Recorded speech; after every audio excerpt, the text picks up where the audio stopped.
Hey, Kristen, how's it tracking? With Carvana Value Tracker? What else? Oh, it's tracking. In fact, Value Surge Alert trucks up 2.5%. Vans down 1.7. Just as predicted. Mm-hmm. So, we gonna... I don't know. Could sell, could hold. The power to always know our car's worth. Exhilarating, isn't it? Tracking. Always know your car's worth with Carvana Value Tracker.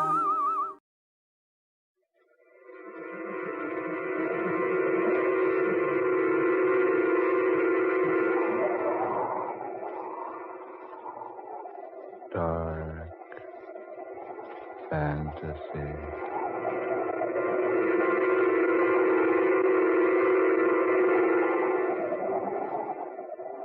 I am your brother.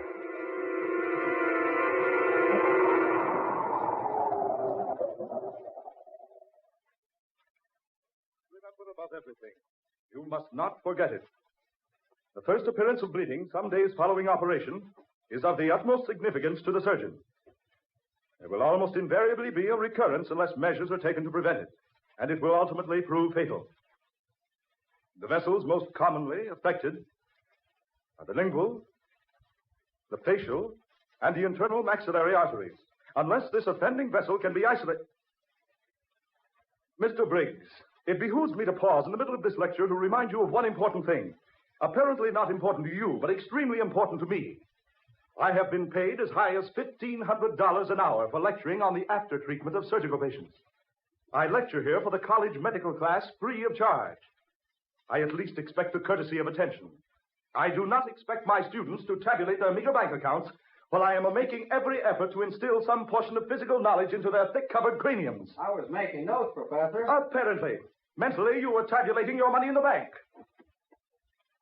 Gentlemen, I regret that the lecture this morning will not be continued. Dismissed.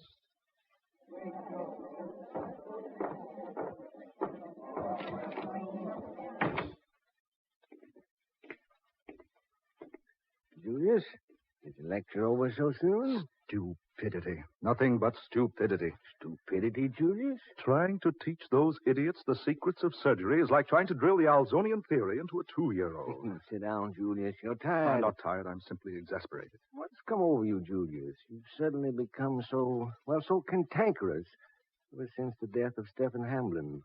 I know, Carl. I know. He was very close to you, wasn't he? Close. I wonder if anyone knew how close. I wonder if anyone knew. You've known him ever since he was a boy. Yes, ever since he was a mere child. I remember when he first came here to the university. He didn't impress me as all the others did. There was no eagerness about him to learn. He seemed to have no ambitions to learn. And yet his grades were the highest that have ever been made in the history of our institution. Yes, just so. It's a pity that he had to die. Perhaps. Julius, all of us naturally expected you to be quite shocked to hear Stephen Hamblin's passing. But you fooled us completely. Well, you didn't seem the least bit startled when we broke the news to you. No, you seemed almost glad. Did I, Dr. Miller? Yes, Dr. Simek. Has the body been cremated? Yes, this morning. Were my directions carried out? To the letter, Julius. The brain of Stephen Hamblin was removed. I myself mixed the solution you gave me. I submerged the brain into the solution and removed the air from the container. Where is it now? In my laboratory. It's a perfect specimen. The best developed human brain I've ever seen, Doctor. Take me to it. Now? Yes, take me to it. But haven't you another lecture, Julius? Don't argue with me. Take me to your laboratory. Or must I go alone? Why, of course, Julius. Of course. This way.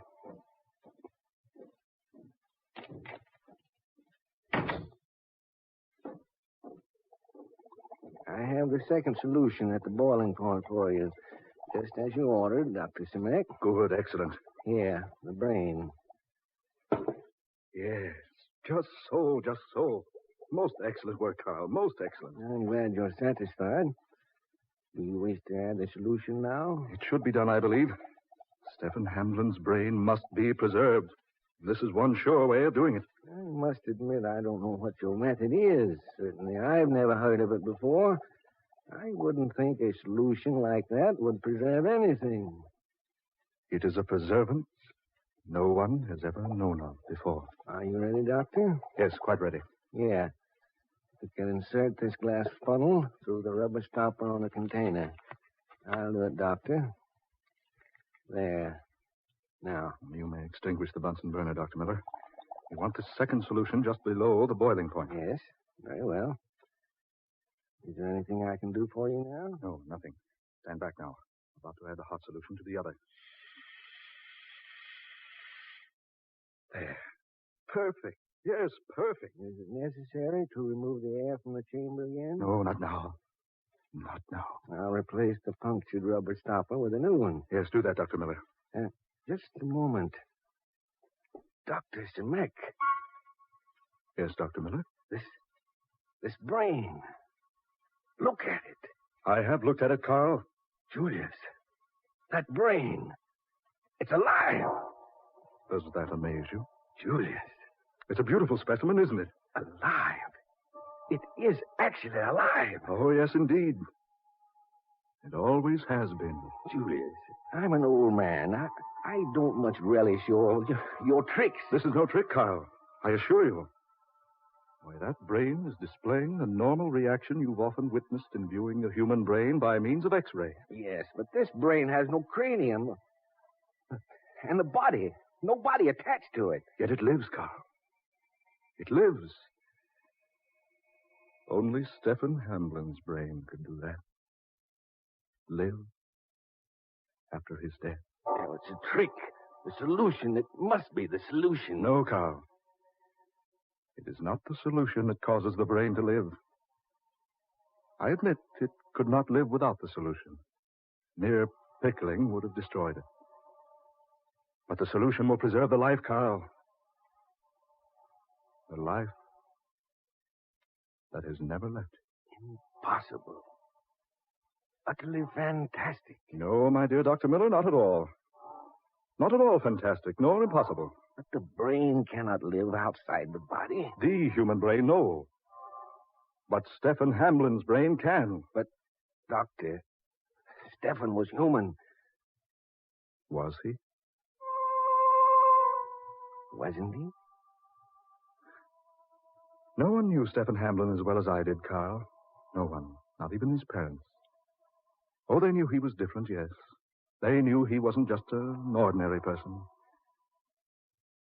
But they had no idea how truly extraordinary he actually was. I can't believe a human brain existing after the body has been cremated. Perhaps, my good friend, if I were to tell you his story, you would see the reason why such a thing could happen. Yes, perhaps. Sit down, Carl, sit down. Look deeply into the mystery you see there before you. The living brain of dead and cremated Stephen Hamblin. It was a most extraordinary brain, Carl. Yes, most. To know the mystery behind it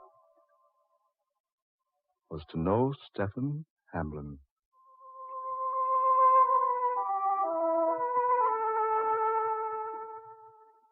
I remember the first time I met him. A little place in Kansas, a small town called Emporia. Stephen was born there 37 years ago. I was 10 years old when I met him. He was 9. And yet he was crawling about from place to place on all fours, like a mere infant. He'd been examined by the best doctors in America, taken to New York, to the West Coast, everywhere for observation. And each examination brought the same verdict. Perfectly capable of walking, but apparently unable to do so. Probably because of some mental handicap. A good enough excuse. A good enough diagnosis. For the stupid. It may have been a mental handicap, yes. But if it's so, it was of Stephen Hamblin's own making. He had never spoken a word, uttered a single guttural sound in all those 9 years. He'd never smiled, never frowned, never cried. 9 long years crawling on hands and knees, never uttering a sound. And yet, his vocal cords were pronounced perfectly normal, completely developed. And yet he had never spoken. Never.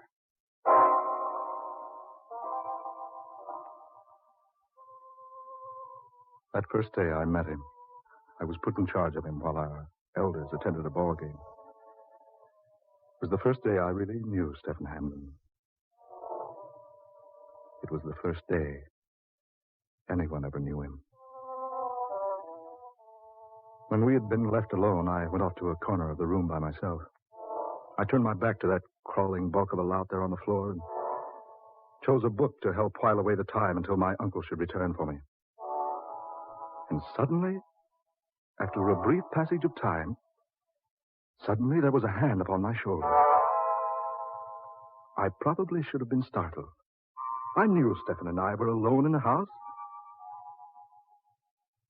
But I wasn't startled. Instead, I turned my head and looked slowly around behind me. Looked up into the wide, innocent, staring eyes of Stephen Hamlin. He was standing there beside my chair, gazing down on me. Yes, down, yes, standing. Stephen Hamlin was standing. For a full minute our gazes met, confused. I was too startled, too amazed, too puzzled to speak. But after that long, burning minute, he spoke. You don't like me, do you, Julius? I was too bewildered to answer. Stephen Hamlin had not only completely astonished me by standing, walking, but he had actually spoken to me. And I knew he had never spoken a single word to a single living soul before in all his 9 years upon this earth. Yes, his walking, his talking completely mystified me. And yet there was something else. Something else. Yes, something besides mere walking. Something apart. Something far superior to mere talking. And then when he spoke again, I knew. I knew what it was. I said, Julius, you don't like me, do you? He talked with the voice of an adult. I was more speechless now than I'd ever been before. Stephen Hamlin, not only completely overwhelming me by a sudden and unheralded display of an ability to walk, but also causing my hair to stand on end by actually addressing me in perfect mannish English with the voice of an adult. After what seemed a compilation of eon upon eon, I found my voice. I have never had occasion to like you, I said. Nor, He said. have you ever had an occasion to dislike me? I admitted that was true. And then I said, why is it you never walked until now? Never talked? To which he replied, I had no occasion to walk because there was no place interesting to which my walking could take me. And as for talking, so far I've never found anything interesting to talk about, or anyone of enough interest to talk to.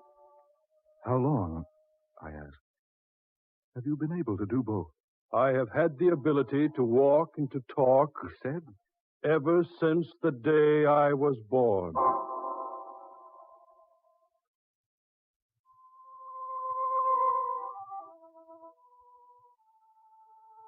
After a while, they became acquainted.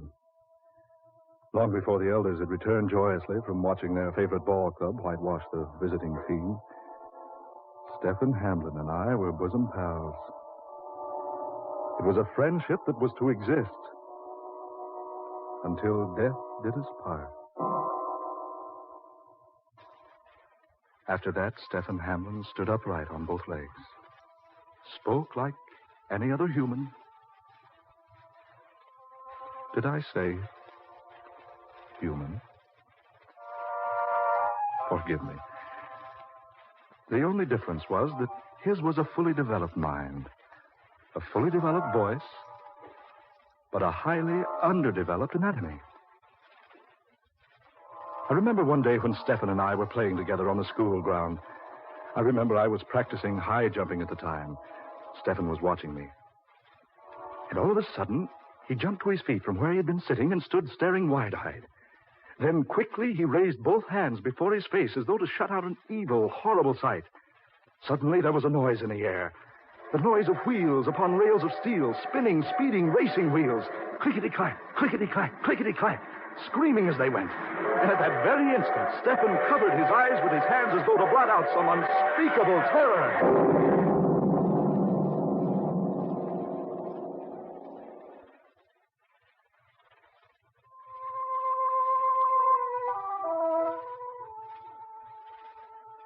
A terrible, terrifying, resounding crash.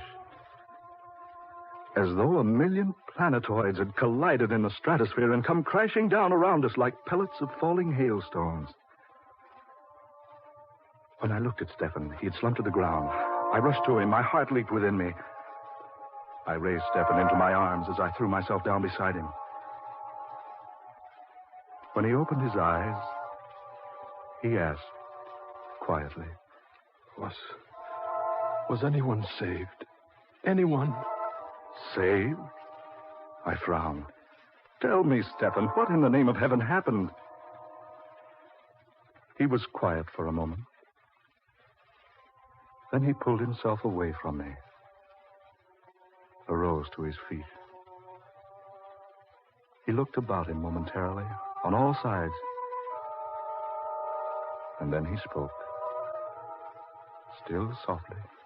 There's been a terrible accident. A train has just left the rails and plunged headlong into a 100-foot gorge. The next day, our newspaper headlines screamed the details of the most destructive and death-dealing train accident ever to happen in the city of Paris. Yes, in France. It had happened at the very moment Stephen had covered his face in terror. And we had heard that pounding, awesome crash.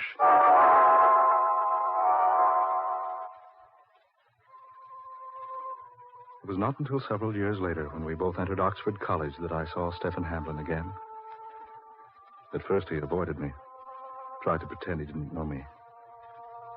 But when I finally managed to get in a word with him and remind him of our first meeting, he told me he was glad to see me again. But he was extremely cold, almost insultingly reserved. And the very few times I saw him after that first day for the next year was between classes. He never partook in student activities. He never strolled the campus or climbed the cliffs or swam in the lake or enjoyed soccer or cricket with the rest of us. He was never seen with the rest of us. There were constant whispers about him and his strange, weird actions. Many whispers, most of them ugly and vicious and vile.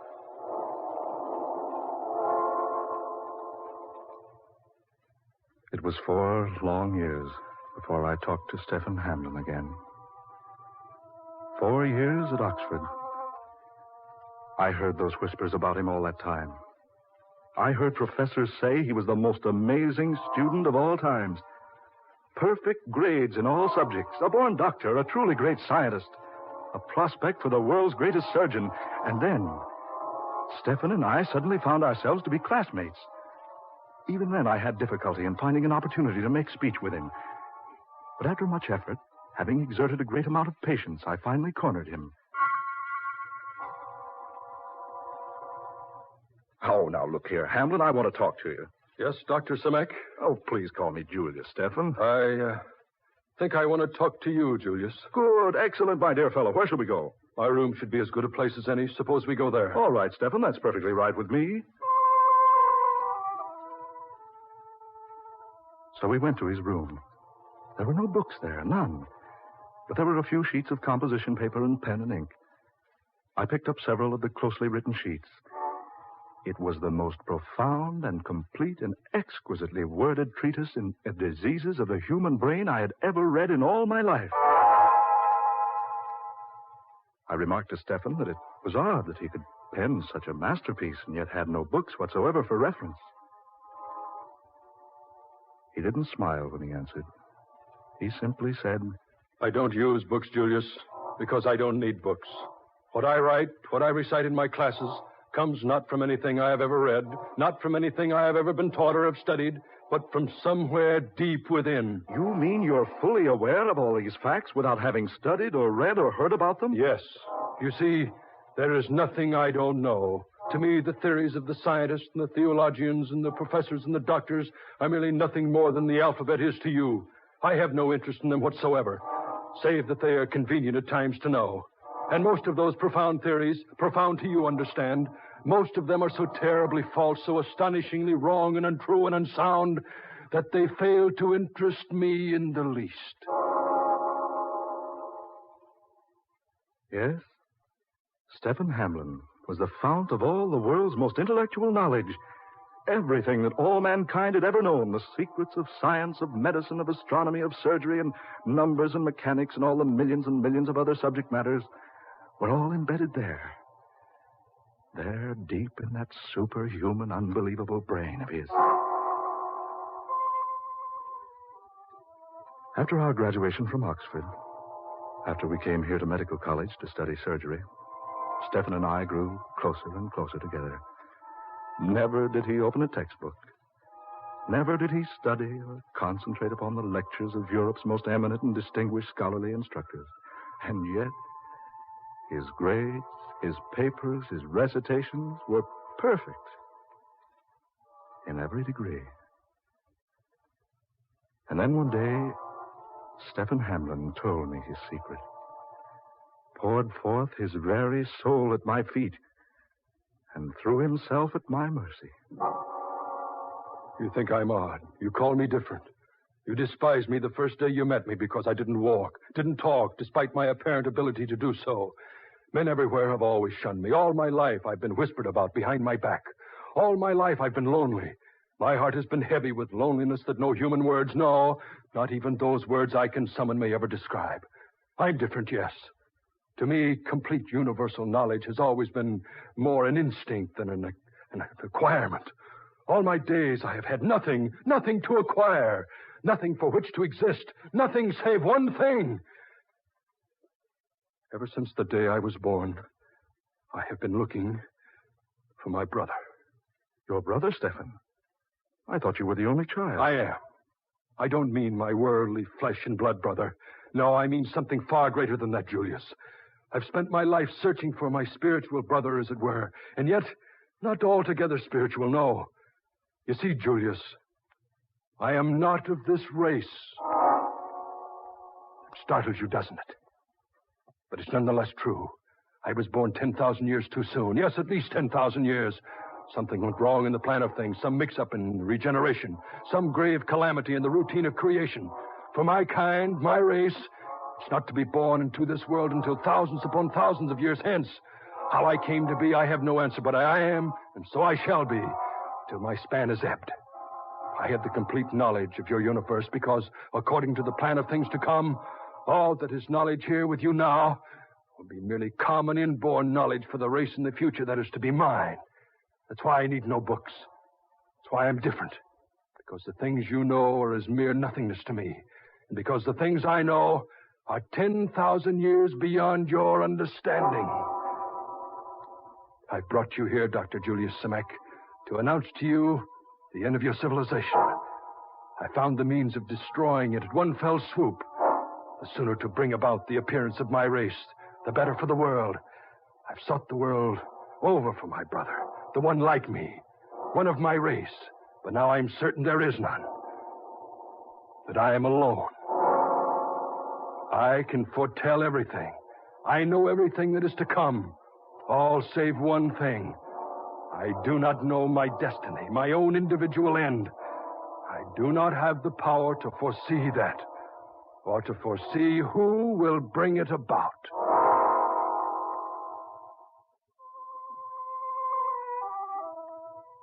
And then he outlined to me the most devastating, the most terrible, the most death-rendering plan of all history for the dispellation of the present race from the face of the earth.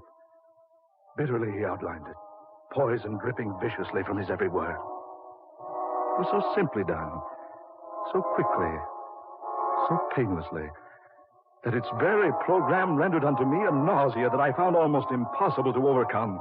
I argued with him, pleaded, begged, I reasoned, bullied, threatened. All to no avail. He had made his plans. He was determined that they should be carried out. If he were to be destroyed too, he did not know. He could not foresee his destruction, nor his destroyer. His destroyer. No. He didn't know what his own end upon earth was to be. He could foresee all future things, save his own destruction, save his own destroyer. His destroyer. Someone had to destroy him. Someone had to. Someone. He was still babbling about that wicked, wretched plan of his, outlining it like a madman. I looked about me, cautiously at first. Then, desperately, when I realized he had forgotten my existence, I groped for a solution to this terrible, impending calamity. And just then, Stefan opened a desk drawer, withdrew a small compass. I caught a glimpse of a small gun in that drawer. I could see, even at that distance, that the gun was loaded. He was still talking about his plan, still bewailing the fact that he alone on this earth had the power possessed within him, still decrying the fact that he had searched the world over for his brother. Not his flesh and blood brother, but a brother of his kind, his race. He knew that were there another soul of his kind alive on earth, that soul could foretell the end. The destruction of Stefan Hamlin. Suddenly, he arose from his chair. He ordered me to come with him. He was about to work his havoc upon an unsuspecting world. And then, desperately, I acted. Quickly, I yanked open the drawer of his study desk, took out the gun. I leveled it at his head. He stood terrified a moment. And then there was a pleading in his eyes. A pleading. Not for his life, but a pleading to spare him the damage a ripping bullet would do to his masterly brain. And in that instant, in that final desperate second before he lunged at me in an effort to save his life, there was recognition. The flash of an age-old suspicion at last fulfilled. And as I lowered my gun to a level with his heart, I knew that the pain within my heart at that moment would never be removed. Like lightning, he made for me, speeding across the room, charging at me. I tried to stop him, tried to warn him, shouted at him. Keep back! No, keep back, Stefan! Keep back!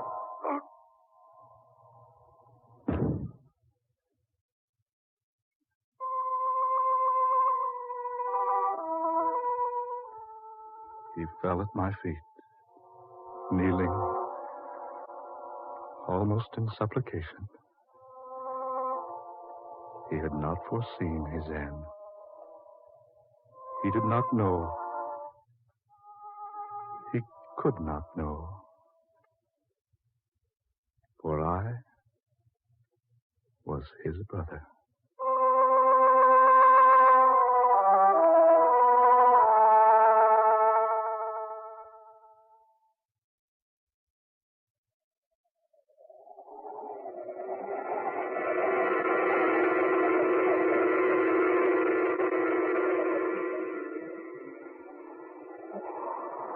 Dark fantasy.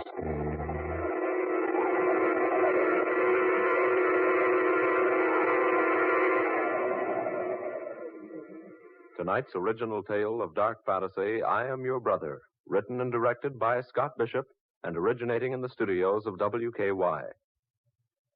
Ben Morris was heard as Dr. Julius Semek, Blois Wright was Stefan Hamlin, and Muir Height played Dr. Carl Miller. Next Friday at this same time, the 30th original dark fantasy adventure, The Sleeping Death, created for you by Scott Bishop. Tom Paxton speaking. Dark Fantasy comes to you each Friday night from Oklahoma City. This is the National Broadcasting Company.